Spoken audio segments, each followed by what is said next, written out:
Good evening, everyone, and welcome to this evening's web class. So my name is Micheal Colhoun, and I am the founder of Transform People Academy. We offer NLP practitioner certification trainings in Northern Ireland. So before we begin, if you are here live and you're joining us live, what I'd love you to do is just say hello and where you're actually coming from, where you're actually from in the chat box. So just to know you're here and just to say hello. So good to see everybody that's here. And what I'd like to do is jump straight in and talk to you today about business success, mastering the 5 key mindsets. Now you might be asking, who is this web class for? Who is this directed towards? This is for people who are either thinking about starting a business, you're getting ready to launch a business, whether it's a small business or you actually want to be a sole trader or set up a business yourself in any space, whether it's in therapy or coaching or entrepreneurship or whatever area. Or if you just started a business and you're starting to experience some challenges around, maybe just find some obstacles you want to get over. Or maybe you're in business a while and you're saying, am I missing something? Is there something that I'm not quite right about that I need to actually sort out? And if there is, then there's some things that we can talk about. They might really help you. So why are you here? Maybe you're here is because there's some particular patterns you're recognizing that you'd love to overcome. Maybe you're finding that starting a business is really exciting in the beginning, but once you've actually gotten over the first phases of the first couple of weeks, couple of months, you're finding, well, it's not as easy as meant out to be. And a lot of this has to do with our thinking, our mindset. And I believe that one of the most important things you need to get right when you're starting a business, when you're running a business, or when you're scaling a business is understanding your perceptions, how your mind, your thinking actually affects what you're doing. So we're going to talk about that. So I've got 5 key areas. And what I've done here is I've looked at 5 areas that are very common that create problems for people. When you're running a business, when you're starting a business, when you're planning a business, when you're growing a business, these are very, very common things I hear from so many people, from our own students, from people I know, I've experienced them myself. So these are what I would call universal experiences. And the challenge with these universal experiences is that when you experience them, it's like, oh, is it me? Or is it something I'm doing wrong? Or do I need to do something else? And the challenge is when we're about to launch a business or scale a business or grow a business, these obstacles become the showstoppers. These obstacles becomes the blocks that we can't get over. And sometimes it can mean that people don't even get off the ground. They don't even get to the stage where they start to grow the business. Because what it starts to do, it actually impacts our ability to move forward. So what happens? We just stop. We say, okay, this is too much. It's overcomplicated. There's too much going on, or I'm just not ready yet. I just have to get everything right, or I just feel stressed, or whatever else. It means, okay, that's it. I can't go any further, so I stop. So sometimes people give up before they even begin. Hello, Mark. How are you doing? Nice to see you here tonight. Again, good to see you, and thank you for joining this live stream. So let's talk about the business success, mastering the 5 key mindsets. Okay, so today what I want to do is I want to talk about my goals first of all. My goal is to give you, number 1, an experience of the power of neuro-linguistic programming and the power of understanding how the mindset can lead you to much better results. That's my goal for you. So I want you to leave this web class today with a little insight of how small changes to your thinking can make a massive impact to the results you get, especially around business success. That's my goal for you. And I'd love you to take a moment and say, well, what would be your outcome if you wanted to create more business success? What would you like to learn today? What's the biggest personal challenge you have in terms of your thinking, your mentality, your mindset, that if I could overcome that obstacle today, it would totally change my career, my direction, what I'm actually doing. Because what I find is when you actually you write down a goal, an outcome that you're looking for, an intention that you want, then your unconscious mind literally listens to what's been said and looks for those answers. So I want you to think about a moment for a second about what you're actually looking for from this seminar today, from this webinar today, because if you write it down, you're more likely to get the results. That would be a fantastic thing for you to do personally. Of course, you don't need to do it, but it would really help you to get more value from this web class today. Okay, so my goal for you is to have an undeniable experience of recognizing that small changes can create big results. And I'm going to show you 5 small changes that you can make today. And at the end of this web class, I'm going to give you 5 takeaways, 5 small things you can do that can create really big impacts in your business success. Right. Let me give you a little bit of background about who I am if you haven't seen me speak before, or just remind you if you have seen me speak before. So my name is Micheal Colhoun. It looks like Michael written down. There's a couple of little accents on there. So Mihal, it's an Irish, it's a Gaelic name. And I run NLP Northern Ireland. That's our main website for people who are interested in becoming certified as an NLP practitioner, practitioner of Neuro-Linguistic Programming. That's our signature program. It's the program we've been running for nearly 18 years now, could you believe? My first time I ran this program was back in 2005, September 2005. I still remember it like it was yesterday. And the feedback we got from that very first training was like, some of the people who'd been doing trainings in personal development for years gave me direct feedback to say it was the best training they'd ever attended in 20 years. And that was the first time we ran it. And we've just improved the quality of the training since. And it's one of my passions, is helping people to understand how to tweak their mindset to get better results. So we run NLP Northern Ireland, and that's our premium program. It's our signature program. It's the program that we're most well known for, is the NLP practitioner certification training. I'm also a cloud consultant, and that does not mean that we sell clouds. We don't sell pillows or beds or things like that. A cloud consultant, basically what it means is we help people move their technology stack, their servers from their premises into the cloud, into the internet. So they're not using physical servers, they're using virtual infrastructure or virtual platforms, a platform as a service or application. So if you subscribe to Office 365, for example, that runs in the cloud now, whereas before you'd actually install it on your computer. Or if you're using Spotify or Canva or any of these applications. So we help businesses move that to the cloud. So of course that is not related to personal development, but the personal development side of what I do really impacts my ability to perform well in this environment. So work with very large companies like the government and insurance companies and finance companies and stuff like that. But I also help small businesses. I'm a small business mentor, which means I help small businesses who normally couldn't go to a big consultancy and help them to streamline their business process, their business systems, their business structures, their organizational structures, and how they organize their workflows, I guess. And what I find is when I do that work, a lot of the work I do there is about giving people the names of pieces of software and tools they can use, but more of it is actually about helping people overcome the mindset blocks that they have that stops them changing what they're doing. You might have heard the phrase, if you've always did what you've always done, if you've always did what you've always done, you'll always get what you always got. And what happens quite often in small business is that people have resistance to change because they're afraid of what change will create for them, and therefore they stay doing what they do. And we'll talk about this later on today. It's really important that we overcome that obstacle, because what happens if you don't change with times, then time passes you out. So that's a little bit about me. Okay, so today we want to talk about mastering the 5 key mindsets. So before we go into what these mindsets are, what I want to do today is I want to share with you the sort of problems that people have. And I want you to recognize, is this me? So some of these you might say, oh, that's definitely me. Others say, well, no, I'm okay with that. So listen out to which one you think you most resonate with today. Now, the first challenge that we have is about over-accepting. So I might have to explain what over-accepting means. What I mean by over-accepting is that when you hear something, a conclusion or a judgment, you say, oh, well, that's just the way it is. So let's say you go to somebody and say, I really want to help you do X, Y, and Z. And they say, no, we don't have time this year. And you accept what they say as final, and you accept it and you say, okay, and you just give up. And what this creates is a situation where you're not challenging the status quo. You're not challenging what the accepted narrative is. You're not challenging what the accepted beliefs are, and these are mostly beliefs.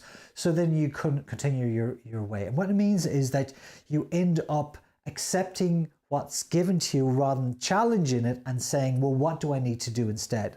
For some people, it's like, you ask to do something, or you want to go somewhere or do something, and someone says no, or the situation says no, or you come across an obstacle and say, and you're saying, oh, the world is telling me this is not meant for me, and you accept it. So that's what I mean by over accepting. Or maybe somebody tells you something, you say, I'm not so sure that's right. But instead of challenging that, you just kind of say, well, I must be wrong. So I don't want to ask questions because I don't want to look foolish. So what you do is you accept the answer you're giving, even though it doesn't make sense for you. And I think this has become a really big problem today. I think it's a problem where people accept the narrative, they accept the common belief, they accept what other people say without challenging, does this make sense? And what I mean by this is that we're starting to not even believe our own senses. Like, our senses tell us, no, this couldn't be true, or this doesn't make sense. But because somebody of authority says it, whether it's our boss or a family member or an influencer, somebody of authority, because they say so, well, they must be right. So we accept it rather than challenging it. And what I want you to think about today is that, and we'll talk about more of these in more detail, if we're over accepting, what we need to do is we need to get smart. Don't be like everybody else. Get smart, and we're going to talk about how we get smart, and what sort of things we can change in our thinking to get smart. And this is really about understanding what the world is really like. We accept the world as a certain way, but I believe that we can recreate our experience of the world based on how we change our thinking, and we're going to talk about that today. The second area that I want to talk about is about over-perfecting. Maybe this is you. Do you ever over-perfect? Are you a planner more than a doer? Are you the sort of person who loves planning and getting things ready and working out different business ideas and business models, and you put so much work into the planning that you just run out of time to actually do things? Do you find you leave things the last minute because you just want to get everything sorted out before you begin? And then what happens is you don't get the things done. So over-perfecting is a massive, massive challenge for people who come from a management background. So think about this. A lot of people fall into a lot of people who work in employment for other organizations fall into one of two categories. One category is the people, what I call the workers, the people who are actually down in the grassroots doing the actual, producing the output for the organization. And then you've got people who are managers who are managing that output on behalf of the organization. And both roles are very important. However, if you're leaning more towards the management side of things, there is a risk that you may over-perfect what you're doing. And what that means is that you never actually get to the action part of it, and then you actually don't get things done. So we're going to talk about that. So how do you get over that? What we need to do is we need to get going. We need to move. We need to actually get over that planning stage quickly. We're going to talk about some strategies for that. So yeah, the perfectionist syndrome is a very, very common. So you say, okay, I just need to get it perfect before I begin. And there is a place for that. There is a place for that. However, there's also, the point is that if you never actually get it done, nobody ever gets to see it. There's a mentor of mine used to say, version 1 is better than version none. And until you actually release something, until you actually let it go, you bring it out for other people to use or to consume or whatever else, you're still in version 0. But once you get version 1 done, you can start to grow. So we want to get going, and we're going to talk about how to do that. The next one is overcomplicating. Do you ever do that? How many people here are the people who they just overcomplicate things? You might have heard of the KISS theory, K-I-S-S. Keep it simple and stupid. Keep it as simple as possible to get things done. And what we want to do is, what happens is we overcomplicate things because we think we need to know everything before we begin. So this is another very version of the perfectionist syndrome about over-perfecting. So overcomplicating comes from how our thinking impacts our actions. We're going to talk about that as well. Okay, so this is a really important one. Overcomplicating. So what I want to do here is we want to get excited, because when we get excited, our passion lights up. But when we caught in the detail, we tend to go down into the grassroots. We get really caught in the weeds of what needs to be sorted out before we begin. And I don't know if you've ever heard of the phrase, you know, I find plans useless, but the planning process invaluable. It was in the book The Art of War. I have it up on my shelf there. The Art of War by Lao Tzu.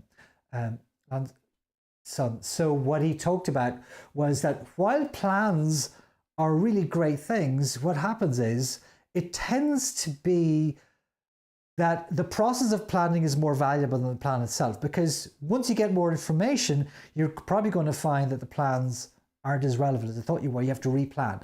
But the planning process allows you to prepare. And this is what it's about. So what we want to do is we want to start the planning process where you don't want to overcomplicate things. We want to keep the plan simple. And the way to do that is to get excited about what you're actually going to do. And then again, this is about taking action. We'll go into more details about that. The next one is about overloaded. A lot of people are telling me they're getting overloaded at the moment. That the world is becoming faster. Ever since the pandemic, a lot of people are working from home, or they're working in front of a computer for 4, 5, 6, 8 hours a day, and they're getting overloaded. They're getting burnt out. And what we need to do is we need to figure out better strategies for dealing with that. And one of the reasons this happens, and I'm actually experienced this myself as well during the pandemic, is when you're working from home, and you're in your little office space. This is my home office studio. When you're in your office space and you're working from home, there is a chance that you'll just go into that zone and you'll just keep going until late into the night. You might spend, instead of spending, so let me give you an example. You might have something you want to get done, and because you've no distractions, you're working from home, you could spend 4, 5, 6, 8, 10, 12, 14 hours just moving through getting all of this work done, and then get up the next day and repeat this because you're working in isolation. But you don't do that in the office, because if you're in the corporate environment or in an office environment, there are other people around you. If you're in an open plan office, which is probably the best scenario, what happens is there's people around you who distract you, and they say, oh, how you doing? I didn't see you for a while. And then you go over and you have a chat to them. You talk to somebody else, say, could you have a look at this for me? And you just come over and you say, okay, that's what you need to do here. So what you're doing is you're conversing with people and you're getting distracted. You're going for a coffee, maybe you're going to lunch together, and you're sharing stories. And when you're doing this, what happens is your unconscious mind actually lets off pressure, and then you start to experience things a little bit differently. You actually get to decompress unconsciously. You don't even know you're doing it, because you're just having a conversation, or someone comes and asks you a question, or someone says, could you open the door for a second? I'm carrying these boxes, or whatever, or you're going to lunch. So you've got lots of distractions that are very important for social interaction that you don't get when you're working from home. So for example, you could actually sit in the office and have conversations with people all day long for 8 hours straight. And you might find that maybe 6 of those hours is actually work related, maybe even less. 4 hours that is work related. And the other 2 to 4 hours could be just catching up on stuff, or people telling you about what they did the weekend, or just helping to solve a problem that's not related to the work you're doing right now. And all of this means you get time to decompress while you're doing other things. But if you're in Zoom or in Teams or whatever you're using for remote communication, you're in a high intense state the whole time, and that creates burnout. So what we need to do here is we need to get away. You need to get away from what we're actually doing. I'm going to talk about some strategies for that as well. And the last one that we want to talk about is, and maybe this is you as well, it's about getting over anxious. So anxiety, a lot of people, there's friends of mine who work in therapy in Northern Ireland, and they're saying they're inundated with people dealing with anxiety. I had my first really bad anxiety experience about 2 years ago, just at the tail end of the pandemic. And I do not want to wish it on anyone, with the sort of things that can happen where you feel you're not in control of what's happening. And of course, it can easily happen if you're not paying attention to what's going on around you. So I want to talk about some strategies around that as well. And anxiety is a massive problem, general anxiety, social anxiety, because of the lockdowns in the past. A lot of us got used to working by ourselves. And then when you go back into a very busy environment, especially you're an introvert, then it feels a little bit overwhelming. So it's kind of, that can create anxiety as well. And there's things we can do about that can really help as well. I'm going to give some tips around that. And really the simple way of thinking about how to get over anxiety is about getting a grip. And we're going to talk about what that means as well. Okay. So that's kind of the focus for today. So I hope you're finding this useful. I hope you're finding this valuable. I hope you're looking forward to what we're going to be going through on this web class today. So Great, so that's the start. So let's just take a breath for a moment, and I might just grab a glass of water in a second. If Jeremy, could you get me a glass of water? That'd be fantastic. So before we go to the next section, let's talk a little bit about what is NLP. So if you haven't had an introduction to NLP before, this is going to be a very quick couple of minutes explaining what actually NLP is. And I'm going to give you a little introduction to how it could be useful for you to understand just the basics of it. Now, obviously, on our trainings and our courses and our video presentations and our books and stuff like that, we have, that's fantastic, thank you very much. We have lots of material in NLP. So I'm just going to give you the very basics of it here. So NLP stands for Neuro-Linguistic Programming. So neuro stands for the nervous system. It's about your brain and the nerve endings that come from your brain down your spinal cord, down to every part of your body. That's your nervous system. And your nervous system is connected to your senses. So the neuro of Neuro-Linguistic Programming refers to the neurology of the body, or the nervous system. And so what we want to learn about is how does the nervous system impact our experience? So that's the neuro. The linguistic part of it then is about understanding what is the language of the nervous system. And you might be asking, well, what is the language of the nervous system? So let's actually write it down. The language of the nervous system is, first of all, we have V for visual, which is your visual sense, your sight, your ability to see. So that's your visual sense. So when we say the language of the nervous system, part of that is what you see. Now, it's not just your ability to see out from your eyes, but also the pictures you make and the memories you have of things that have happened in the past. So if you close your eyes for a moment and say, what color is the front door of your house? Just close your eyes and ask yourself, what color is the front door of your house? Do you know? Well, you probably do. You're probably going to say it's brown or white or blue, or whatever color it is. How do you know that? It's because you have a picture. You make a picture in your mind. You recall a memory of the front door of your house. And that is a picture in your mind, in your mind's eye is what I like to call it. So that is a visual language construct. It's a visual piece of information. It is the Lego piece of the nervous system. One of the Lego pieces that build up the building blocks of the nervous system. So that's your visual sense. Now, what are the other senses? You probably remember what they are. The other senses include things like auditory. So I'll put A down for auditory. Auditory stands for what you hear. So what you can hear right now, you can hear me speaking, right? So that is the auditory sense. That A isn't very clear. But it also refers to the sounds that you can remember from the past. Maybe you can remember fireworks going off in the past. So that's something you can remember hearing. Or maybe you've got a favorite piece of music. If you stop for a moment, you could probably remember what that music sounds like. Maybe the first couple of notes of that song. Or maybe something that somebody said to you a long time ago that changed your life.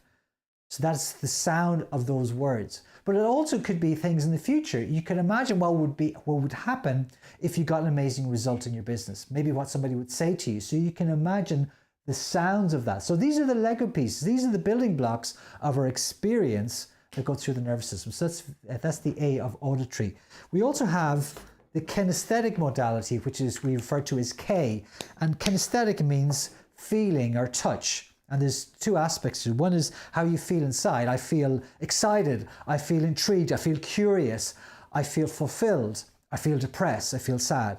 They're the feelings, the state you feel in the moment inside of your body. The other aspect of the kinesthetic modality is touch, as in this table feels soft and this glass feels hard. So these are the tactile feelings that are the building blocks of our nervous system as well. So we've got three so far. And the other two are less commonly referred to in NLP, but they're very important. One of them is the olfactory sense. So olfactory means nose, as in it's like an owl factory. It smells like a bad factory. So that's the olfactory sense. Like these markers smell really strong if you've ever used them. They've got a very strong sense of smell. And of course, smell is used a lot in NLP in terms of anchors. So perfumes, for example, deodorants and aftershave. There's a massive industry around smells because smells create anchors, they create memories. So you meet somebody for the first time, they're wearing a lovely perfume, and then later on you remember that person and you remember the lovely smell that you got, or maybe when you smell that again sometime, it brings back the memory of that experience you had when you met that person, maybe you went out with that person. So smells are very important. So that's the olfactory sense of smell. We also have gustatory. G for gustatory. Gustatory means the taste, the sense of taste. But it's not just physically tasting food. We also use olfactory and gustatory in terms of the language we use. You might say, well, that news is really bad. That stinks. So that'd be an olfactory building block to describe something that is smelly in terms of the experience you'd have when you think about it. It's an olfactory. And gustatory, you might say, well, that left a bitter taste in my mouth. You've ever heard some people saying that? So a bitter taste in my mouth would be like, that would be not a good taste. It left a bad taste in your mouth. There would be gustatory building blocks. So all of these together, 1, 2, 3, 4, 5, are the main senses of our nervous system. So that's the language of the nervous system. And of course, all our experiences are made up of these building blocks. So anything you've ever experienced in your life, you have to experience it through one of these five different building blocks, these Lego blocks that build your experience. You either see it, you hear it, you feel it, you smell it, or you taste it. Now there's one more, which is not quite a sense, and it's not a sixth sense. It's just a different way of considering this, which is when you actually see something, hear something, feel something, smell something, or taste something, then quite often you will make a judgment on whether that thing that you just experienced was good or bad. And that is called, in NLP, AD, or auditory digital, which basically means your self-talk. It means the monkey mind of what you're thinking about your experience. In other words, you're making a judgment. Is this good? Is this bad? Is it right or is it wrong? Is it a 1 or is it 0? Is it black or is it white? You make a judgment on your experience to say whether that's a good experience or bad experience. So this here, AD, refers to auditory digital. So digital means it's like a judgment, it's 1 or 0. It's not like analog where you've got lots of different flavors between one extreme and the other. It's either one or the other. So this is a judgment on your experience. So these 6 building blocks is how we create strategies for the results we get in our lives. And NLP is very much about understanding those strategies, those recipes, those menus of how we actually get that. For example, when you wake up in the morning, you might think to yourself, you might say something to yourself, you might get a picture in your mind, you might actually recall something, and then you might get out of bed and do something. So those sequences they're a particular pattern that you have, which is made up of, I picture something, I say something to myself, maybe I think of something I heard, maybe I might not use these particular ones, and then I actually get out of bed, which is a kinesthetic, you're doing something, you're actually taking action. So the order of these particular sequences creates what's called a strategy in NLP, and those strategies are all mostly unconscious. Sometimes as you learn about NLP, they become more conscious. But because they're unconscious, we tend to repeat them unconsciously. They become unconsciously programmed into our behavior. And that's what the programming aspect of NLP is about. It's about the programs we run in our neurology that gives us the results that we get. And these results are not necessarily the results we want, but they are the results that we get. Does that make sense? So NLP is about understanding what is the order and sequence of these building blocks that helps us understand what's the results we get. And if the results we don't want, how do we change it? How do we interrupt these patterns, change the order of these particular building blocks? But if they're good, then how do we model them? How do we learn how to get those results so we can teach other people how to get these results as well? So what NLP is about understanding how we do this. And what it gives us is a system. So NLP is a system. It's more than that, but it's a system because it's a system of practical and actionable success strategies.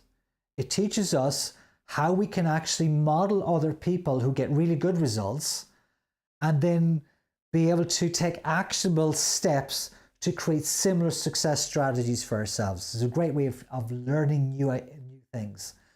And what's important about this is about how to do this to get consistent results. And this is the magic of NLP.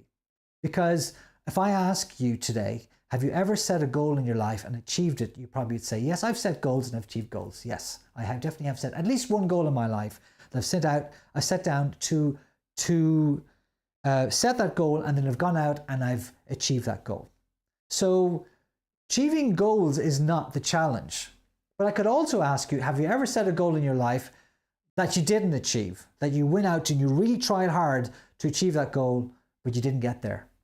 So that means that we all have experiences that we set goals we didn't achieve. So it's not about achieving goals or not achieving goals. We all experience situations where we've achieved goals and not achieved goals. The question is, can we do it consistently? Can we consistently get certain types of results? And this is about understanding the patterns of behavior at the unconscious level. And what we're talking about today is we're going to look at those patterns of behavior and try to understand a little bit of what drives these 5 problem areas, these over things we talked about. And then how do we actually solve that? And to do that, we need to look at some of these 5 steps and understand what's really going on, and then what are the actions we can take. And that's what we're going to talk about at the end of this web class today. Hope you're still enjoying this. If you are enjoying it, let me know. Write something in the comments just to say, I'm enjoying this. Thumbs up. That would be fantastic. Appreciate it. Thank you very much. Okay, next section. Let's talk about the first step. The first mindset is about mentality. So if we're over accepting, we want to get smart. What does that mean? To get smart, we need to think different about our mentality. We need to change our mentality so we can get better results. Okay. So, and this is about understanding a few important concepts. So the first one is about staying relevant. Now I have a slide I didn't prepare today, but I used to use it a lot before the pandemic. And it was a slide that I showed a photograph of New York in 1909 approximately. It's a black and white picture of New York, Manhattan, looking down the main boulevard in Manhattan in 1909. And it was really fascinating because if you were to look at this, you would see this black and white photograph, and there's loads and loads of horse and buggies. You know those little buggies that hold 2 to 4 people, and the horse-drawn buggy pulling these buggies down the street, these carriages, these horse-drawn carriages. And there's like hundreds of these horse-drawn carriages going down the streets. That's 1909. I want you to remember that date, 1909, over 100 years ago. Right? Then there was another photograph that I have, and I really should dig these up, but you can search them online very quickly. Just search for New York horse and buggy 1909. Second one was another photograph. There was 1913. That's 4 years later. Think about that. Think about that for a moment. It's 4 years later. 4 years later, there was a picture taken from almost the exact same location, looking down the boulevard, the main streets in Manhattan, and all the vehicles were Model T Ford motor vehicles. Now think about that for a moment. The Model T Ford came out around 1910 or so. And in 4 years, everybody's experience had changed from using horse and buggy to using Model T Ford cars. 4 years. Imagine the change in people's experience of reality over that 4 year. Imagine all the people who said, well, I don't know if I trust these metal horses. I'm going to stick with a horse and buggy. I'm sure they'll still be around in 100 years' time. And they were right. The horses are still around today, and we watch horse races all the time. But we don't use horses to commute to work, do we? We don't use them for carrying the milk round. We don't use them for logistics. We use different types of technology. My point being is a lot of people actually said, I'm not so sure I'm going to go with this latest fad today. I think I'll stick with what's reliable. I'm going to stick with what's the thing that's been around for ages. And the people who did that, especially the merchants who relied on selling grain or horseshoes or saddles or leather for the horses or the carriages, all these people went out of business because everybody got rid of their carriages, they got rid of their horses, and they converted to these mechanical horses called the Model T Ford. Now, I want you to think about this. Imagine living in 1909 and seeing the world change so drastically in 4 years. It must have been absolutely horrifying for some people and absolute joy for other people. I believe we're going through the same transition today as people experienced in 1909. Except the transition is going to be more subtle and it's going to have a bigger impact on humanity. And I'm not just talking about the fact that technology is impacting the world. I'm not just talking about the fact that AI is coming in everywhere. I'm not just talking about the fact that the world is getting faster, but also that how our thinking is impacted by this this over anxiety or this overloaded culture that we live in today. And I really think we need to think about how we stay relevant, because the reality is, if you want to stay where you are today, doing the things you've always done and being the person that you are 5 years ago, and you don't want to change the time, and then what happens is the world changes and it passes you by. So if the world passes you by, you no longer stay relevant. So what happens if you no longer stay relevant? You become irrelevant. And this is the challenge we need to understand. If we become irrelevant, nobody wants to be around us. Okay, our family and friends maybe, but the reality is, in terms of business success, which is the focus of today's seminar, the focus of the seminar today is about business success, is you have to stay relevant. And how do you stay relevant? You stay relevant by staying curious. You need to be really curious and not accept things the way they are, right? This is critically important. Let me give you an understanding how this works. So I'm going to give you a very short lesson from my book called The Pillars of Transformation. So where's my book? I have it here. So I wrote a book a couple of years ago called The Pillars of Transformation. Let me just go back here for a second. So I wrote a book a couple of years ago called Pillars of Transformation. It's just a little pocket book, and it's full of little diagrams and little notes and quotes and things like that. And this book is really, really important, because what it talks about is the 5 pillars of transformation for changing your thinking. So this is an excerpt from this book, this small little part of this book. And this is called the NLP, the Neuro-Linguistic Programming Communication Model. And so you have a picture of someone's head, someone's mind. And what happens is, when you experience things through your senses, remember we talked about neuro-linguistic programming, talks about the language of the nervous system. Well, the language of the nervous system is your senses. So when you experience something from your senses, let's say a situation happens. Now, we haven't made a judgment yet on whether it's a good situation or bad situation, but you judge this situation through your senses. You observe it through your eyes, your nose, your ears, your touch, smell, taste, seeing it, hearing it. And all of this information comes into your nervous system. And there's millions of pieces of information coming into your nervous system every single second. Think about this. If you take a photograph typically nowadays will have something like 15 megapixels in each photograph, but your eyes is like 2 cameras taking 15 megapixel pictures 24 times a second. So that's a lot of information that's coming into your nervous system all the time. And then you've got the sounds coming in, and you've got the feelings coming in, and you've got the smells and the taste, and all this information is coming into your nervous system all the time, every single second, but you're not aware of it, because that information is filtered. You have a spam filter inside your mind. It's not a spam filter, but it filters the information. And I think it's a very good analogy of a spam filter. And it says to you, only pay attention to this, because this is important. And what you get then is you get some sort of a conclusion based on that information and based on what's important to you in your life. And maybe you get a problem. So the situation hasn't become a problem until it goes through your mind, it gets filtered. Now that problem, what happens when you experience a problem? When you say, oh, this is a problem, you feel a certain way. You feel bad because you've got a problem.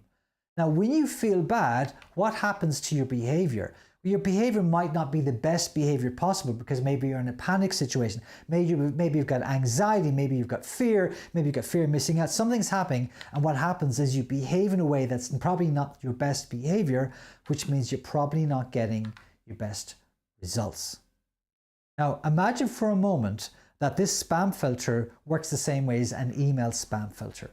So in other words, if I said to you, switch back here for a second, if I said to you, imagine that you got, let's say, 200 emails a day. Could you actually read 200 emails a day? Well, yeah, you'd be busy, but you could probably just about get through 200 emails a day. You could see which ones are important. You could go through them all, and maybe you could reply for some of them, maybe other ones you might tag to come back to later on. But you could certainly read 200 emails a day. But imagine you're getting 2 million emails a day. Would you be able to know what's happening? If you're running a business and you got all of your staff and all your customers were mailing you directly, and it's a big business, and you get 2 million emails a day, could you actually process that information? You probably couldn't, because you'd just be an overload. So this is the exact same thing that happens inside our mind. We're getting millions of pieces of information through the visual sense, the auditory sense, smells, tastes, and our touch. All of this is coming in at an incredibly high rate. People estimate that it's millions of pieces of information, maybe about 20 million pieces of information per second. But you're not aware of all this overload. Why? Because you filter this out, just like the spam filter. So imagine that we put a spam filter on your email, so all of the unimportant stuff got filtered out, and you only got to pay attention to the important emails, and now you're back to 200 emails again. You could probably process the information and deal with it. It's really important. So that spam filter is what saves you from overload. Now, your mind also has a similar filter, and that's what this filter does. What it does is it filters out what's not important to you right now. And how do you know what's important to you? It's based on your values, it's based on your beliefs, it's based on your attitude. So your values, those things are most important things, the things that you actually set, the standards you set for yourself will actually determine what bubbles up to the surface and what you pay attention to. And this is why you've got some people who are glass half empty people and some people who are glass half full, because they've got different filters. And the people who are glass half empty people will always see the glass as half empty, and they will always see a problem. Where the people who are glass half full people will see it as an opportunity to learn something, to challenge the status quo, and to be really curious and see what other opportunities come out. And this is what we mean when we talk about if we were to take our mind and change our thinking, change our mentality, upgrade our thinking, have better ways of thinking by staying relevant, instead of a problem, get an opportunity. Now, if we get an opportunity, if we see an opportunity where somebody else sees a problem, how do we feel? We feel excited. How does this affect our behavior? We behave in a much better way, a more congruent way, more positive way. And what happens to results? Our results get bigger. Okay, so the secret here is about staying curious. Is when something happens, we want to start tweaking those filters in our mind. And this is what we teach in our NLP practitioner certification training. This is what we teach in the book, The Pillars of Transformation. This is what we teach in our NLP programs. It's about understanding how you can start to tweak your mindset and come back and understand how you improve your mentality and how you improve success. Fantastic. Thank you. So what you want to do is you want to stay curious and you want to stay open to opportunities. You want to listen out. What are the opportunities that are actually coming your way? And when you do that, then you start to see more possibility. And when you got more possibility, you got more choices. And when you got more choices, you can take different actions. And when you get taken different actions, you get better results. Another way of thinking about it is you want to embrace lifelong learning. You never want to say, I've learned enough today, and that's enough, because then what happens is everybody else passes you by and you become irrelevant and you get lost in the past while everybody's moving to the future. So you want to embrace the fact that we're always learning.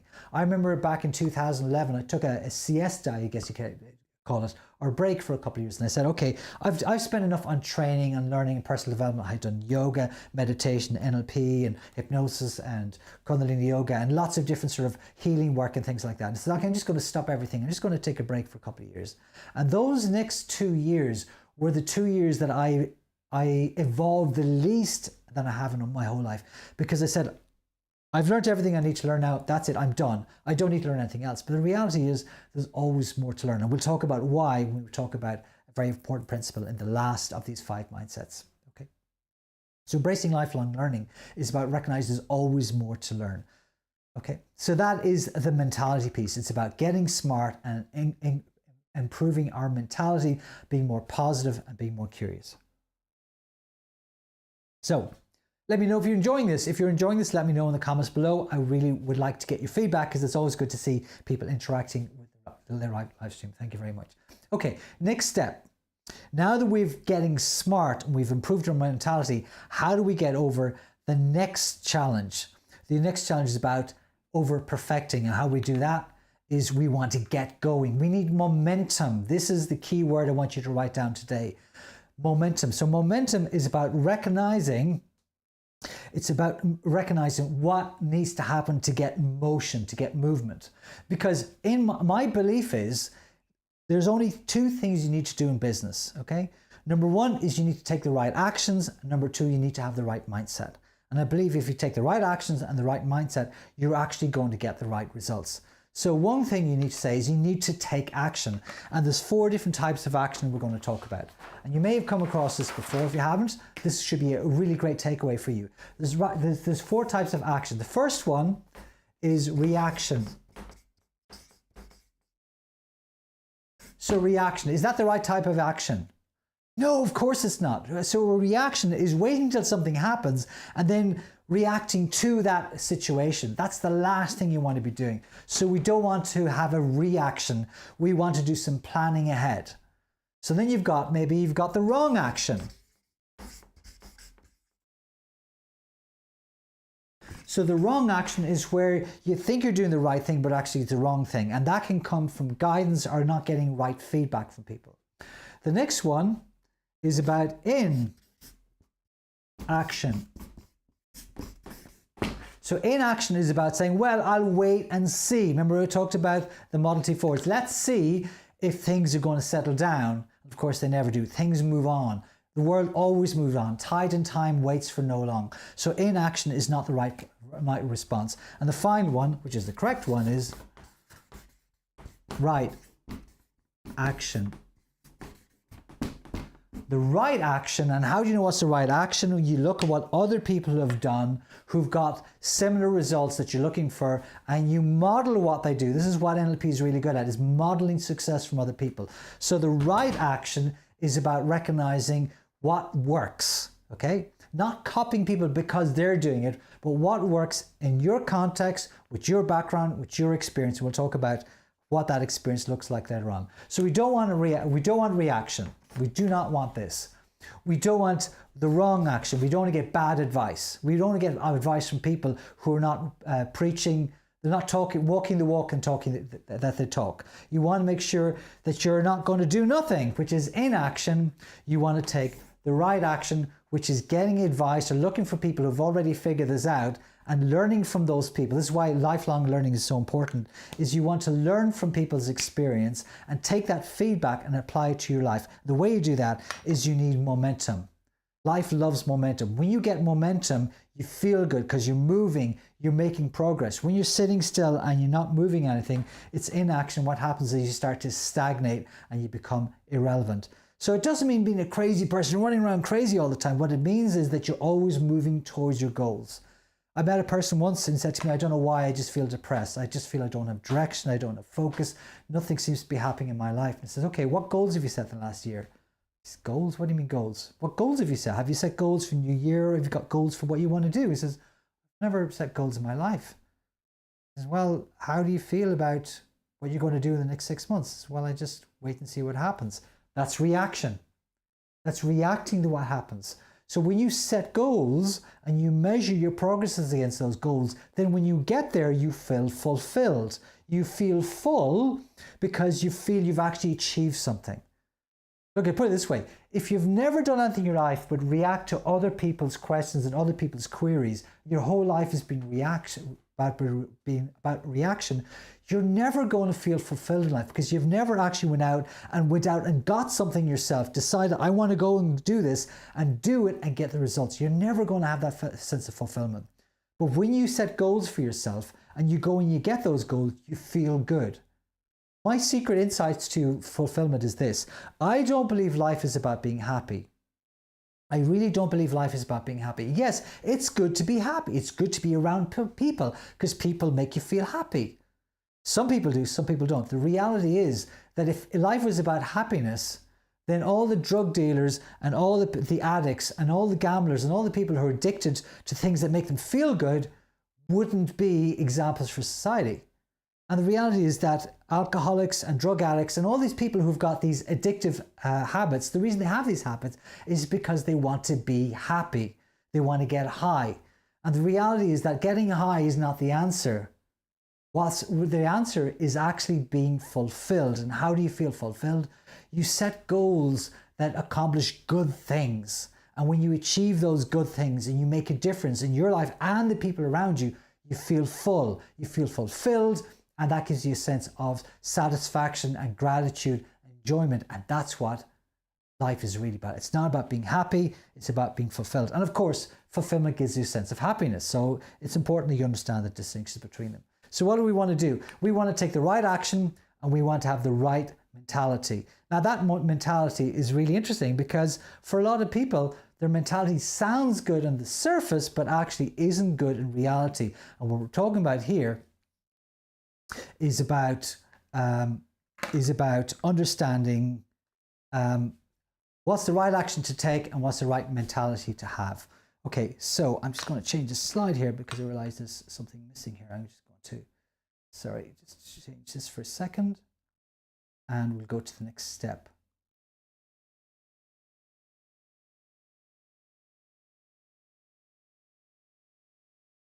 Just move the slide down a little bit. I just had a slide out of sequence.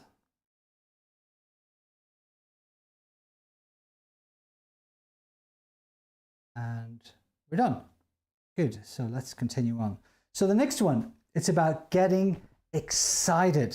So getting excited is about understanding how to get over complicating things. Because when we overcomplicate things, what happens? We get lost in our thinking. We get lost in that self-talk. Remember we talked about this sixth sense. It's not a sense, but this AD over here, and AD stands for auditory digital, AUDITORY DIGITAL, which basically means self-talk. So the self-talk, I don't know if you can read that, the self-talk, that is terrible writing, I do apologize. That self-talk is what you say to yourself. It's the judgment on your experience. And that self-talk, that monkey mind, is what happens when you overcomplicate things. You say, well, what about this and what about this? And you start to overcomplicate a simple plan. You make it more complex. And what happens then, you end up not actually getting excited about what you're doing because you get overwhelmed in all these different choices. And you overcomplicate things, it becomes too complex. And then what happens is you don't get the results that you actually want. So what we want to do is we want to get motivated. Now this is important. The reason people overcomplicate things is because of their thinking. So what happens is we need to understand our thinking in terms of motivation. And did you know there's actually two types of motivation? There's not one, there's actually two different types of motivation, right? There's one type of motivation which is called towards motivation, which is going towards what you want. Think of it like the carrot. What is the goal you're looking for? What's the outcome you're looking to achieve? That's towards motivation. You're motivated to go towards what you want. But you also have people who are motivated away from what they don't want. As in, if this is my goal in the future that I want, and I want to go towards it, well, some people, they won't go towards that goal. They just want to get away from what they don't want in the past. So if you want to get away from what you don't want in the past, that's called away from motivation. And here's an example. Let's say somebody doesn't want to be fat. Someone doesn't want to be overweight. So they say, I don't want to be fat, I don't want to be fat, I don't want to be fat, I don't want to be fat. What are they saying inside their mind the whole time? They're talking about thinking of the internal picture of being fat. And they want to get away from being fat. Okay, do they want to be thin? Well, that means they want to be thin. They might say they want to be thin, but in their thinking, they actually want to get away from being fat. So they've got away from motivation. Maybe, for example, people say, I don't have enough money, so I want to be rich. And when you actually question people using the very specific language patterns we learn in NLP, you realize that they actually don't want to be rich. They actually just don't want to be broke. They don't have no money. They don't want to be poor.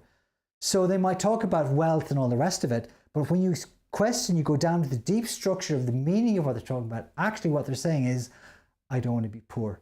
I want to get away from being broke. So they're motivated to get away from what they don't want, which is being broke or being poor or something like that. And what you'll find is most people's motivation is actually below the surface and away from motivation. And this is the way it works. Let's say I want to go from A to B. Okay, now if I didn't tell you about B and I says, I just want you to get away from A, which direction you're going in? You're going in every direction but A. Will you get to B? What's the chances you get to B if you just get away from A? Well, actually, there's a very small chance you'll actually get to B. You're just getting away from A. But what if you were actually trying to get away from A and go towards B? Now, what's the chances you get to B? It's actually very high. So we want to have we certainly want to have towards motivation, and there's no problem having away from motivation as long as we also have something towards, something positive, a goal that we actually want to go towards. And that's the difference between towards motivation and away from motivation. A lot of people, they get up in the morning and they just want to be good enough. They just want to not feel bad. Okay, if you're not feeling bad, you do just enough to not feel bad, and then after a while you get sucked back to being bad again. The way it works is like this. It's about asking, where's your focus? So where's your focus? Let's say I was in Galway in the west of Ireland. This is where I'm originally from. And I'm not saying Galway's a bad place, but for the purposes of this exercise, let's pretend I don't want to be in Galway. So I say, I don't want to be in Galway. I don't like Galway. Galway's not a nice place. I want to get away from Galway. So let's go back a step. So what's the chances I'm going to go to somewhere I actually want to go to? Well, you have no idea where I'm going to go. It's just a reaction. You're going anywhere but here. But imagine I said to you, I don't want to be in Galway. I don't like Galway. Galway's not a nice place. I want to get away from Galway. I want to go to Belfast.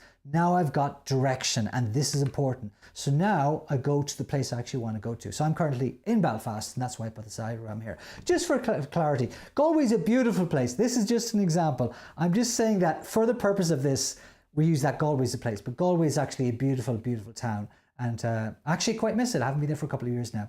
So Galway is, in this case here, let's pretend we don't want to be in Galway, but if once we actually have direction, we want to go to Belfast, now we know where we're going. We're going in a direction, and that's where our focus is. So a lot of people don't realize they're actually trying to avoid their pain in their life. They're not going towards what they actually want, which is fulfillment. So this is what happens. This is the chart or the map of what happens when you actually look at away from motivation. What happens, let's say this is your experience of life. Down here in the orange, things are awful. Up here, things are awesome. And most people live in this area here, which is called the gray zone. It's normal. It's kind of like the meh. It's like, well, it's not too bad. It's worse. It's better than nothing, but it's not great. Now, most people live in this gray area here, which is where nothing really happens. Now, when things go down below the red line, things get awful, and then people get very motivated to do things. And when things go above the blue line and they're doing away from motivation, they lose motivation. They take their foot off the gas. They stop paying attention because they're not going towards what they want. They're trying to get away from awful. So the way it works is, let's talk about money. Let's say you start, you're okay, you've got some money, and then things get really bad and it becomes really awful, and you hit the red line, say, oh my God, I have no money, this is terrible. What do when things get really bad? You take action. And what action do you take? You go out there and you look for jobs. Maybe things get worse for a while and you look for opportunities, and then you take action. And guess what happens when you take action? You get results, you get money.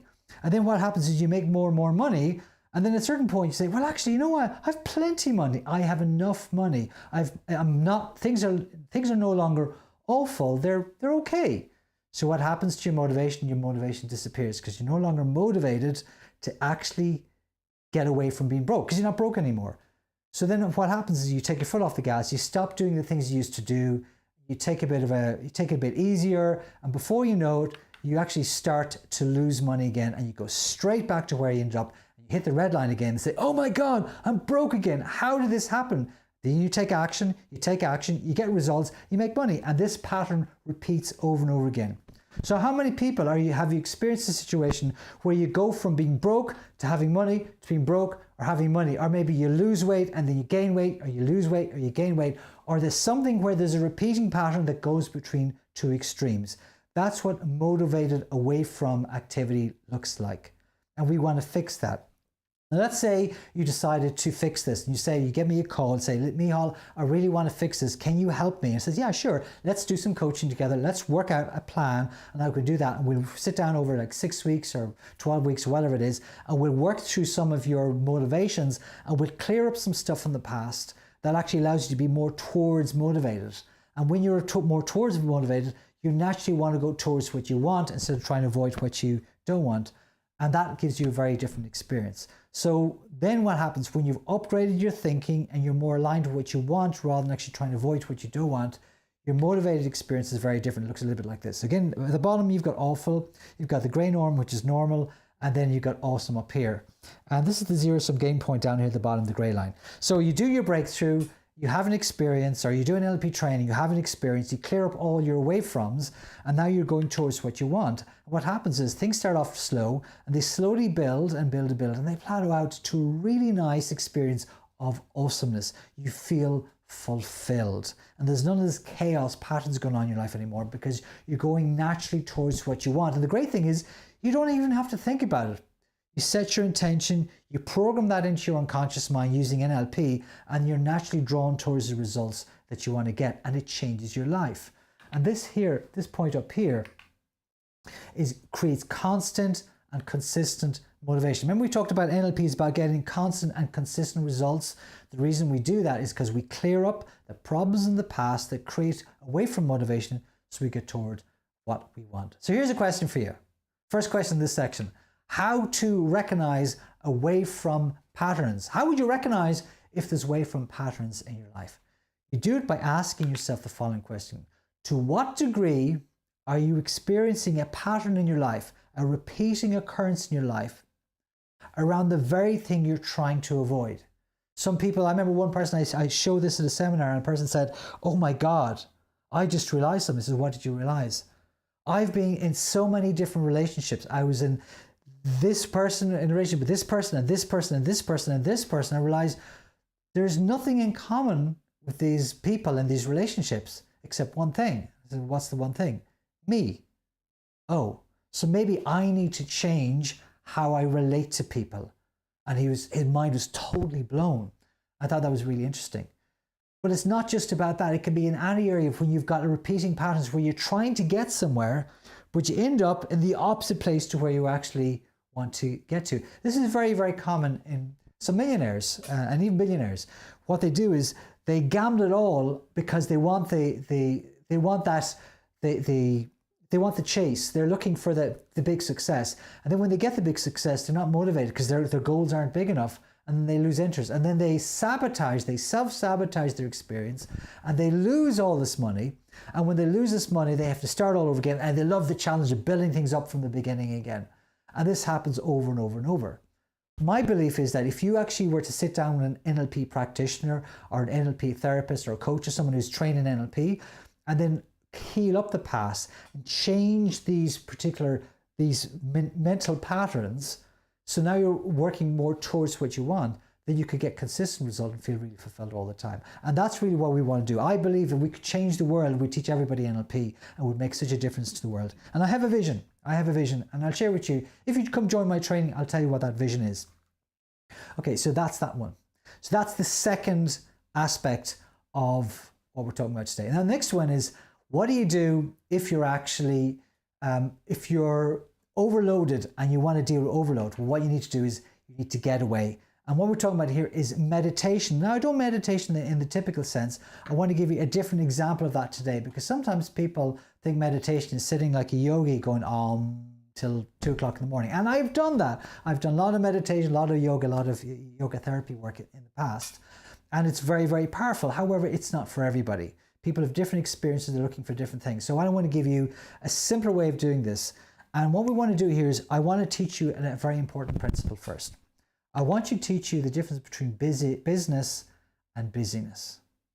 Now, if you've ever come across Pareto's principle, you'll find, let me start a new page here. Pareto's principle means that 20% of the actions gives you 80% of the result. It's a little bit more complex than that, but let's keep it simple. Let's keep it really simple here. 20% of your actions create 80% of your results, right? And what's important to understand here is that a lot of things you do may not actually be aligned with the results you actually want. And that's what I mean by busyness, the second example there. So busyness is about being busy because you think you're supposed to be busy for the 8 hours a day. But business is actually about understanding 3 things and 3 things only. It's about understanding how you create value, how to deliver value, and how you capture value, and that's it. If you don't know how to create value, deliver value, and capture value, you do not have a business. What you have is you're experiencing busyness. A lot of people think that if people are putting loads of posts on social media, you need to put a lot of posts on social media. If people are making lots of videos, you need to make a lot of videos. If you're going out knocking on doors, you need to knock on doors. The reality is 80% of the stuff we do is actually not useful in terms of actually growing your business. And when you realize that, you can actually take a break. You can give yourself a bit of a break. And what I mean here is about unconscious integration. Now, unconscious integration, what does that mean? It's a big word. Let's simplify it. The reality is we've all experienced situations where you've got a problem and you're sitting down, you're working away trying to solve this problem, you're working away trying to solve this problem, and you cannot solve this problem. And what happens is you decide to take a break. You go off, you have a shower, you go for a walk, you meet a friend, you're going out, and you're in the middle of a conversation, or maybe you're asleep. You wake up in the middle of the night and say, oh, I know what the answer is. Were you working when you figured out that answer? No. Well, where did the answer come from? It came from deep inside your unconscious. Your unconscious mind was brewing away unconsciously in the back room while you're doing something else, and the answers came to you. And you'll find that every single entrepreneur that's successful will give you similar stories, that they do a focused burst of work and they step away and they do other things and the answers come to them. So here's something that I do I think would be very, very useful for you to think about. Is that when I start in the morning, I start usually about 6 or 7 o'clock in the morning, and I sit down on my computer and I work out what I'm going to do today, and I make out what I call my daily plan. I check my emails, check my messages, check my to-do list, and I see what's the day looking like. See what meetings I've scheduled on my calendar, what events are on, what I need to do today. And then what I do is I make a list out of the things I'm going to achieve that day, that I want to get done that day. Now, sometimes I don't get them all done, but I usually get most of them done. And then what I do is I shut the laptop and I go away. I might go for a walk down the Coil. There's a beautiful walk behind the Coil beside where I live. Or I might go to Delmont Park. Or I might go to one of these beautiful parks we have in Northern Ireland. Absolutely amazing parks. And I go out and I walk in nature and I touch green stuff, grass and trees. I get outside and I smell the fresh air. I see running water. And I don't even think about it work. I just let it wash over me. And then when I come back around 8 o'clock and I have some breakfast, sit down, I've already figured out the strategy and the order of things I need to do and what's important and what's not before I do any work. Now, I could have been sitting there trying to work it all out in detail, but actually I find if I allow my unconscious mind to integrate what I've actually set as its intention for the day, my unconscious mind will work it out for me. And that's what I mean by unconscious integration. Let your unconscious mind do the work, because most of the things you do are unconscious anywhere. Most of your behaviors are unconscious. We learn all about the unconscious mind on the NLP Practitioner Certification Training. So this is a really great opportunity for you to basically give yourself a break. Say, you know what? Get away, take some space and allow things to settle. Let off a little bit of steam and allow the unconscious mind to do what it's really good at doing. Now, how do we do that? Let's talk about how we do that. We do that by understanding something called how the nervous system reacts to busyness, how the nervous system reacts to what's going on around you. And there's two different modes that the unconscious mind operates in. One mode is called the sympathetic nervous arousal, which means the relaxation response. And you know what the relaxation response feels like. It's being out in nature. It's walking at a leisurely pace. It's absorbing the universe around you and not focusing on things. It's you're taking in the whole picture of what's around you. That's the relaxation state, or what's medically called sympathetic nervous arousal, as in relax. Then the opposite of that, as you probably guess, is the sympathetic nervous arousal is, let me start again. The sympathetic nervous arousal is when you're stressed. That's the stress state. The parasympathetic nervous arousal is when you're in the relaxed state. So sympathetic nervous arousal is the medical term for being stressed, as in you've got, you're stressed and you're focused on the detail of what's actually going on. Parasympathetic nervous arousal means you're relaxed. You're taking in the full picture and you're relaxed and you're enjoying the experience of what you're doing. When people are in the flow state, they're relaxed. I'm in the flow state now. I'm enjoying what I'm doing. I could talk all day, and usually I do when I'm doing the NLP trainings I'm doing. I'm standing on stage for maybe about 8 to 10 hours a day for 4, 5, 6, 7 days sometimes and longer, because I can do this all day because it is my passion to share this information, to share this knowledge, to share this know-how with as many people as possible. So sympathetic nervous arousal is about the stress response. Parasympathetic nervous arousal is about the relaxation response. How do we recognize it? Well, Sympathetic nervous arousal, or the stress response, you've got a higher heart rate. Relaxation response, you've got a lower heart rate. We've got a higher blood pressure when we're stressed. We have lower blood pressure when we're relaxed. And the most important thing I want you to pay attention to today is that we're in foveal vision when we're stressed, and we're in peripheral vision where we're relaxed. Now, foveal vision comes from the fight or flight response. It's when basically way back in ancient times when we lived in trees or in caves and we'd be chased by a tiger. If you came across a tiger and the tigers look at you, you put all your attention on the tigers, the tiger could kill you. So you're in stress response because you need to get away from the tiger. And you're watching very carefully, your heart rate's higher because it's getting you ready to fight or flight, to either attack or defend or run away. So in that foveal vision, you're very targeted on the thing that's creating the harm, the danger, and you want to pay attention to it. However, in this day and age, we don't have tigers chasing us. What we have instead is managers chasing us. We have telephones chasing us. We have to-do lists chasing us. But we don't need to feel that stress because those things can't attack us. They just impact our mentality. So when we meditate, we create space in our mind. What we do, we can overcome that stress and we start to access the relaxation space instead. Now, what's the key to relaxation is actually going into peripheral vision. And the way that works is that we stand and we relax our eyes. There's a particular thing about the difference between foveal vision and peripheral vision, which is when you change how your eyes are, that leads the whole body into the relaxation response. So I'm going to teach you something in a second that if you can actually access peripheral vision, and I'll show you how to do that, then you will be able to access that gateway into the relaxation response and you won't feel stress. It'll reduce your stress, it'll reduce your heart rate, it'll reduce your blood pressure, put your eyes into nice peripheral vision where you're taking the whole picture, not the thing that's creating danger. You feel relaxed, you'll feel better, and that's one of the best ways of healing the body. And meditating is literally going into peripheral vision. So you don't have to go to the yoga thing. You can, it's better if you can do that. But most people don't have the time. So if you can't, do this instead. Okay.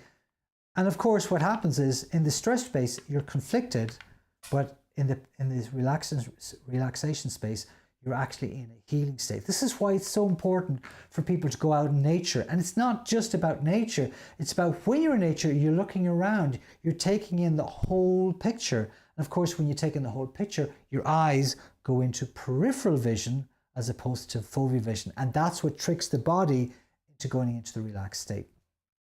So we're going to do a demo for a second. So what I want to do is I want to give you a wee demo. And the way we're going to do a demo is I'm going to play a little bit of music for a second. And then I want you to just pay attention to what I'm saying. Hopefully the music isn't too loud. Just bring it down just a bit because it's loud. So, and it's a bit too low. I think that's about right. So what I want to do is I want to take a moment to stop, become still. And now is a good time to do that. We're over halfway through. And we're going to take a moment to stop and become still. And as you do this, take a deep breath and exhale totally. Now, as you start to relax a little bit, I want you to pick a spot on the wall in front of you that you can look at comfortably. I want you to just pick a spot just over your monitor, your phone, your laptop, your PC. Just push back from the wall a bit and just pick a spot that you can look at comfortably. And as you do that, I want you to notice that you can start opening out your awareness so that you're not just seeing that spot on the wall, you're also aware of the left-hand side of the room and the right-hand side of the room. If you're facing a wall in the room or window in the room, notice that you can notice all four corners of the room. Top two corners and the bottom two corners of the room. And just become aware of the complete wall in front of you. And as you do that, you start to notice that your eyes start to open out into a soft gaze. Now, as you become aware of the four corners of the room, I want you to imagine you can wrap your awareness along the two side walls as well. So now you're aware of this complete left wall and this complete white wall. So now you've got the 4 points of the room and also the side walls as well. So now you're aware of the front of you and the side of you. And if you can, imagine you can extend this right behind you. So you're aware of all 8 corners of the room, 4 corners in front of you, and 4 corners behind you as well. And as you do that, notice that your gaze has become very soft. Notice that your heart rate starts to drop. Notice that your blood pressure is starting to feel more calm. And that fire is starting to go. You're starting to feel more relaxed. And as you stay in that state, what I want you to do now is to bring your gaze back to the screen and look back at me. Just notice how different you feel after just a couple of seconds of accessing peripheral vision state. So why is this important? This is really important because if you're ever feeling stressed or anxious and you forget that you are in control of your mind, you're in control of the decisions you make, you can take a step back and just become aware of the periphery of the room and wrap your awareness around the whole room, and this will bring you into this healing state we talked about. The healing state which comes from the parasympathetic nervous arousal. So if you found that useful, take this with you. Find some relaxing music and play this at regular times, maybe for 7 minutes a day. Take a break at 11 o'clock or 4 o'clock or some time in the day where you say, if I was to take a break for 7 minutes now, play some relaxing music and practice this process, I could access this peripheral vision state. All your dreams and worries melt away. Let your unconscious mind work in them at the deep unconscious level. Start to find results you're looking for much easier than if you're stressing about it all the time. Let's move on to the next and the final piece. The final piece, if you're over anxious, I think you probably could use this technique as well for anxiety. If you're over anxious, the solution here is to get a grip. Most of the reason that people are anxious is because they're trying to do everything at the same time. It's too big a chunk. And this comes down for understanding how we approach work or jobs that we do. Because the reality is, when people actually make a list, they'll sit down and they'll say, well, I've got to do project. And then they'll say, well, I also need to do task. And then I need to do another thing, which might be, sorry, the music is still playing in the background.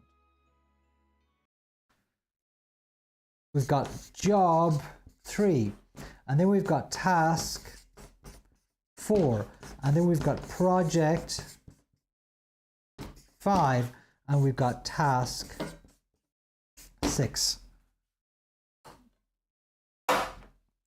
This is how most people, just change this around. This is how most people actually do their to-do list. What they do is they make a list of things they have to do, and they've got projects in here, they've got tasks in here, they've got jobs in here, they've got tasks in here, they've got projects in here, they've got tasks.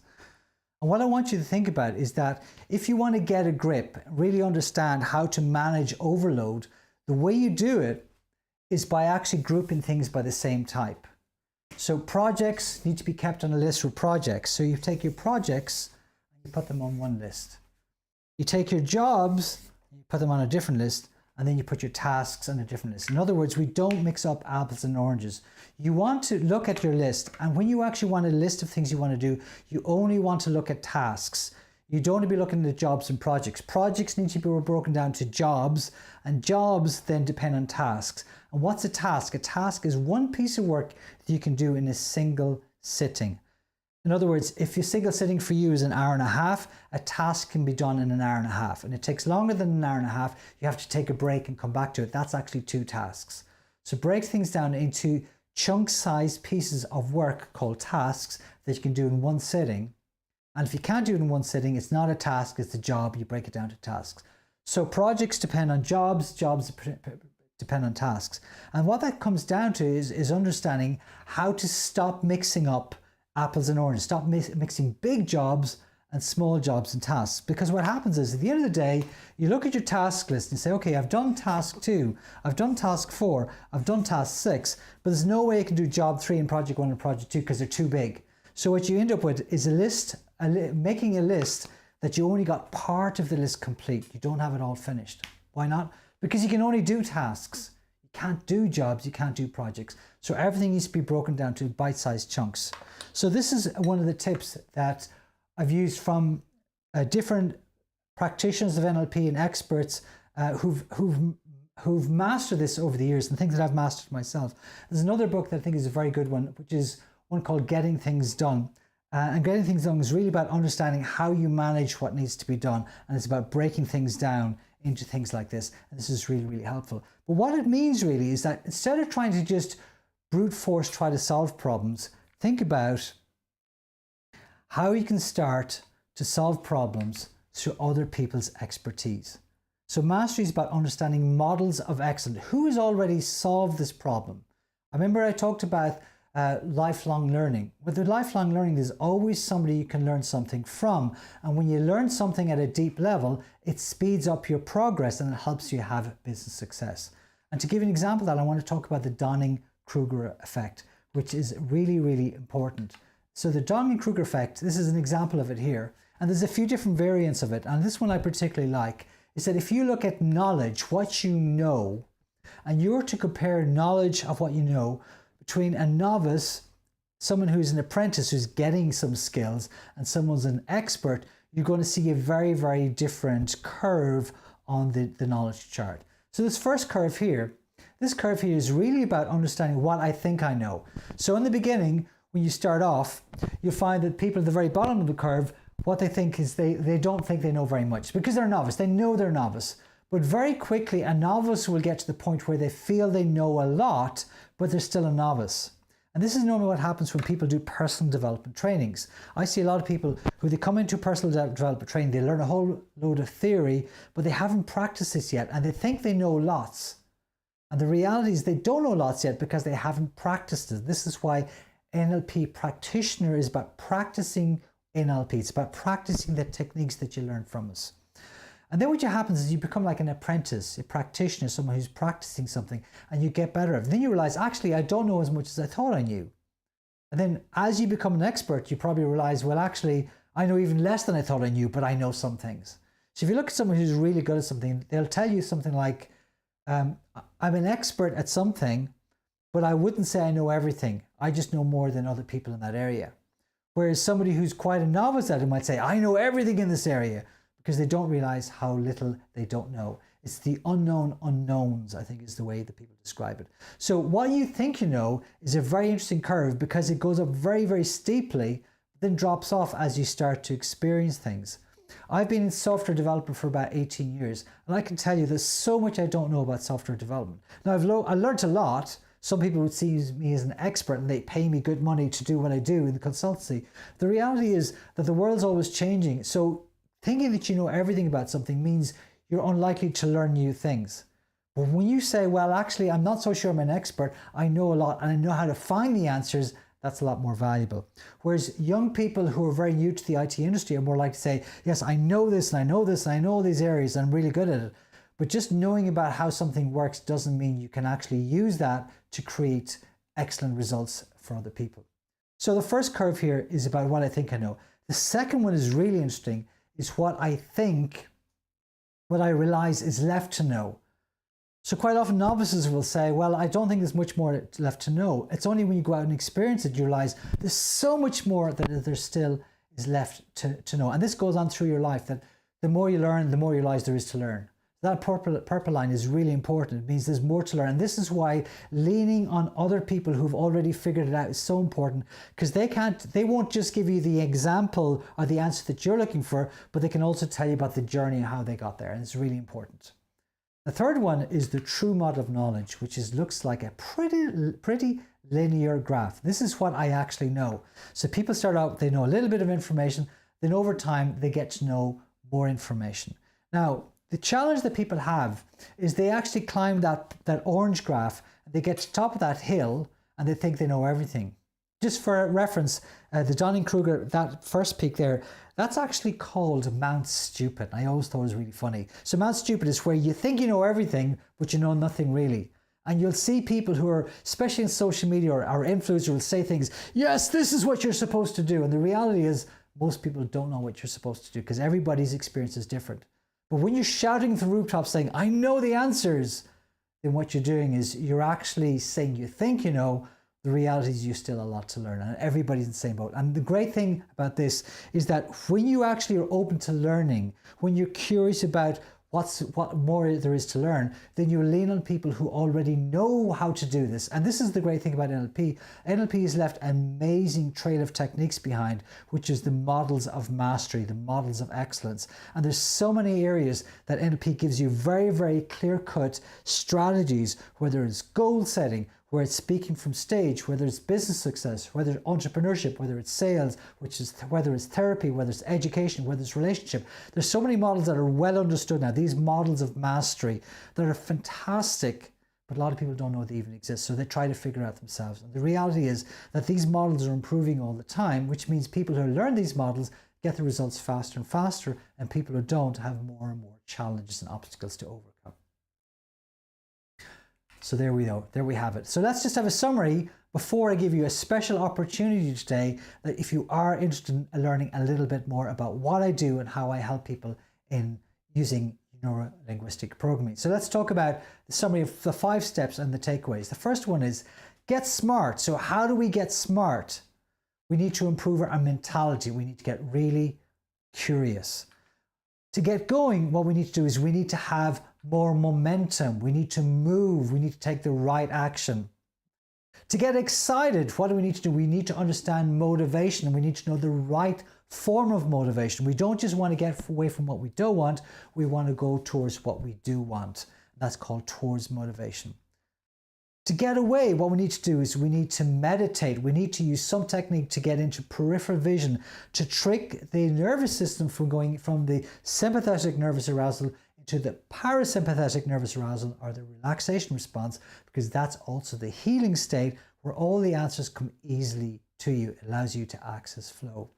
Finally, get a grip is about understanding the models of mastery, so you're not actually trying to figure it out yourself, you're leaning on other people's success. So if you found this useful, I have an opportunity I want to share it with you today, because this is just a taste.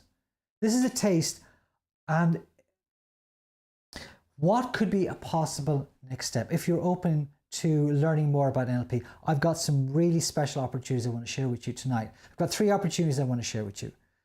Because a possible next step, if you are interested in learning about NLP, I'm going to give you an opportunity to do that right now. The first opportunity I want to talk to you about relates to this book I talked about. This book I wrote about 4 or 5 years ago about the pillars of transformation, which talks about the science of achievement. And I think everybody who's in business should own a copy of this and should go back and refer to it over and over again and look at the models in this book. And to make it easier for people, I also recorded a video training of the pillars of transformation, and it's called the Pillars of Transformation Video Training. And that is available today on our platform for learning. We run the platform, the Academy for Lifelong Learning. And on that platform, that particular video training is available for £97. Normally, the full retail price is $197. But today, if you're still watching this and you're enjoying this, I want to give you an opportunity just for today to grab that free of charge, which is more content from me on the science of achievement and the 4 principles that create success in your life.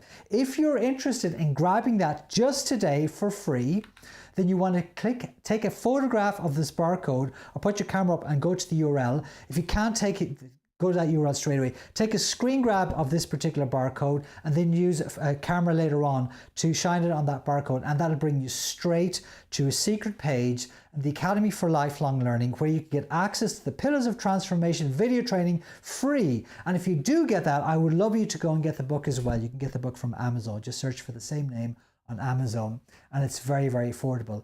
Here's an example of someone who actually got the book, the video training, only the other day.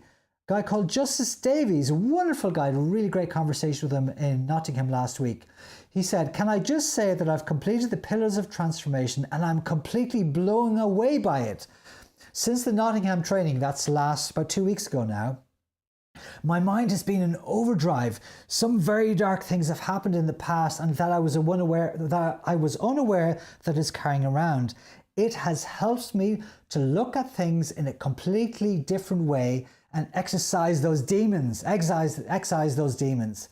Thank you so much, Micheal Colhoun and James Dewan. This really is changing my life. And I'm so happy for Justin to give me that feedback. We've got so much feedback from people over the years. You'll see some of the people who've also posted reviews on Amazon if you want to check those out. So grab that today. Just take a snapshot, a screen grab of that page, or just bring your camera up and go straight to that URL and register for the Academy for Lifelong Learning and grab that Pillars of Transformation today. Now, I want to give you another opportunity that if you really think this is the right program for you, he says, I really like this, I have so much to learn here, I think I could learn a lot from Mihal, then I've got a different opportunity I want to share with you today, which is actually attending our live training, which we run twice a year. It's called the NLP Practitioner Certification Training, and it's live and online. It's a 2-part training. One part of that training is we actually give you a guided training to do online to build up all the conscious learning patterns and really high quality training that you'll do first of all. And then afterwards, when you've got that part done, there's a test where you become a certified practitioner. And we've got 4 days of live training with me personally in Belfast, where you will actually learn their techniques, practice techniques, and make sure that you know every one of these techniques to a very, very high standard. And it is the tools that the top leaders of the world, the top coaches of the world, the top business people of the world are using to raise their standards and to get really, really great results in their business and in their career. If you are interested in doing that, this is the sort of results you can expect to get. This is one of our students from a couple of years ago, and he's doing amazingly well. This is Calhoun, and he said, "Hi Mihal, I've just been looking back on the progress I've made over the past few months since the training." See, he did the practitioner certification training. This is about 6 months later. So I thought I'd give you an update. As you know, I used to have crippling social anxiety, and now that I've upgraded my mindset, I feel like a new person. Before the training, I used to work in a burger place in Belfast, which I hated, and he told me later on, he was actually making £300 a month. So getting the money together to invest in this training was very challenging for him, but he knew it would make a difference. And now just a few months later, I'm reaching out to millionaire influencers on social media and signing them as my clients. I spent thousands of pounds on training with different coaches, but nothing compares to the investment I've made with you. Upgrading my mindset is what made all the difference. Callum is now running a very successful business. It's called, what's his business called? Rising Influence. And Rising Influence, he helps entrepreneurs, social media entrepreneurs or influencers who are just starting to grow on social media to really captivate themselves to the next level. He's a video editor by trade, and what he does is he edits videos and he creates amazingly great content for social media that go viral. He's got some people who've had millions and millions of views of his videos because his videos are so good. So he's done really well, and he's doing fantastically well. In fact, I'm meeting him in a couple of days to talk about how he's getting on. So that's the sort of results that you can get if you really focus on applying the models of NLP to your lives. Here's another lady who did training with us. She did her practitioner, and she also did her master practitioner certification training. And she hit a challenge around money. And she said to me, "I thought I'd drop you a quick update of things are going since my last training. All I can say is, wow, since we cleared up my limiting beliefs around money and my limiting decision to not have a job," she used to work for herself, and she said, "I could never work in a corporate environment. She's changed that belief. My life has really changed. And now I have a job where I negotiated a 10% profit share bonus, a good salary, and it looks like I'll be making 100K plus next year." This was several years ago. She's gone way beyond that at this stage. You were spot on. And my boss just gave me a Mercedes. She just got a company car as well. It's amazing how valuable investing in myself has turned out to be. Another person that did our training was a guy called Ryan Renfrew, and he doubled his income as a result of changing his thinking around personal development. He said after the training, "The most self-transforming week of my life. This training has dramatically accelerated all areas of my life and continues to do so." Not only is Mihal's training style, personal, engaging, humorous, but his genuine passion for development is infectious. And as I say, one of the things that's happened to him is that totally changed his life. He's doing so well at the moment. He's invested in, anyways, I won't go into detail about it. Come to the training, I'll tell you all about how well he's doing in both in his personal development, in his career, in development, and also he is actually a Bitcoin and trader now, commodities trader, which he does part-time, and he's doing really, really well in that area as well. And all because he actually raised his awareness and changed his mindset. So if that's something that you might be interested in, and there's more, then the NLP Practice Certification Training, it is 1997 for the early bird price. Normal price is 2776, and the dates are in February or September. So you start in February for the September training, you start in September for the February training. So it's about 6 months in total. Most of that is online. You can self-paced, you can do it. You get guided emails every week from us for 15 weeks. And then you also get certain bonuses as well if you take the early bird price, which includes things like the NLP Easy Learning Toolkit. You also get the early bird price also includes 5 coaching calls with me or one of our coaches, and it also includes a whole set of library video trainings that you get access for life. So that 4 days, and then you get the 4-day live training as well. And you get lifetime access to all the video content for life, so you have something to refer back to after the 4 days live training. That's 1997. I'm not selling this today. I'm saying if you're interested, what you need to do is you need to take a snapshot of this screen, and this will bring you to the website from NLP Northern Ireland. It'll tell you all about the training, all the information you want about the syllabus and the course and how it works and all that sort of stuff. And if you are interested, there's an inquiry button there. You hit the inquiry button, fill in some details. We have a chat. No pressure about that. As I say, it's a big investment, and it's something you want to think about seriously because it is a life-changing experience, but it's not something you want to rush into. That's the second opportunity I want to talk to you about today. And I have one last opportunity, which I hope this is the right opportunity for you today. And it's what we've done is we've been teaching the NLP Practitioner Certification for nearly 18 years now. And we've always recorded the content from this training, the audio content in the earlier days and the video content more recently. We've recorded a lot of content over the last 5 years. We've made more content during the lockdown and when we were during the pandemic.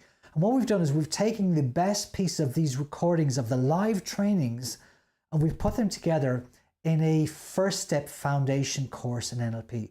So if you want to take that first step into NLP, which includes a lot of the content you will be learning in the Practitioner Certification Training, and you want to get a really good foundation NLP, this next program could be the program for you. This program is called the NLP Foundation Program. We ran it last year for $997 for the year. And the way it works is that we give you all the content and guided training, and then we hit check-ins every 2 weeks to answer people, give them feedback on the actual training to help to integrate all these training. We're not running at the moment, so we've got a very special opportunity. So it's not $997 this year.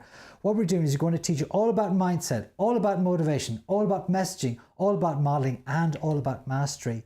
And the price today, if the investment today, is $197 for lifetime access to this program. Now, it doesn't include the live coaching element. We're not doing that this year, but it's a fantastic opportunity to see the style of my training, see the quality of my training, and really understand the fundamental pillars of NLP and understand how to upgrade your mindset. The actual techniques we teach in the NLP Practice Certification, we give you a lot of this information. The motivation that you will get from learning this, how to set really compelling goals, how to understand your messaging, and how to understand the deep structure of what people are saying and how you can really improve the quality of the results you get, how to model other people to get these sort of results I'm talking about. And we give you a whole list of these models of mastery, these models of excellence, where you can start applying these models already yourself without even turning up at an NLP Practitioner Certification Training. If you are interested in that, we're offering 5 seats only this week until Sunday, and then this offer expires. If you want to grab that, here's an example of what Hayden said when he actually bought this week. He said, I just logged in to start some of Micheal Colhoun's NLP training and to find there's over 20 hours of content. There's actually more than that. There's 40 videos in there. I think it's about 30 hours of content at least, if not more. I didn't know what to expect, but I didn't expect that there was this much. An absolute bargain, and really is an absolute bargain.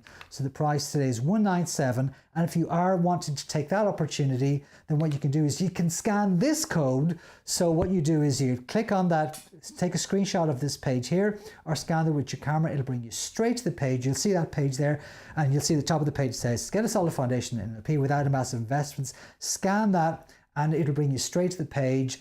There's only 5 copies. If it says $997, that means the price has gone back up. If it says there's 0 copies available, that means they're sold out. So if there's 5 copies available for $197, I would love for you to take the opportunity to take that first step with me and to learn about how to upgrade your mindset and how to get the results you're looking for in your life. If you found this useful, I hope you'll actually let me know. Reach out to me, put a link in the comments below, or send me a message, or click on that link for NLP Northern Ireland and go to the inquiry page and send a message to me. And make sure you grab those 2 opportunities at least, the free NLP Pillars of Transformation and the NLP Foundation course. Make sure you grab both of those opportunities as soon as you can. And if you are willing to take the next step with me, I would love to see you in the training and look forward to speaking to you soon.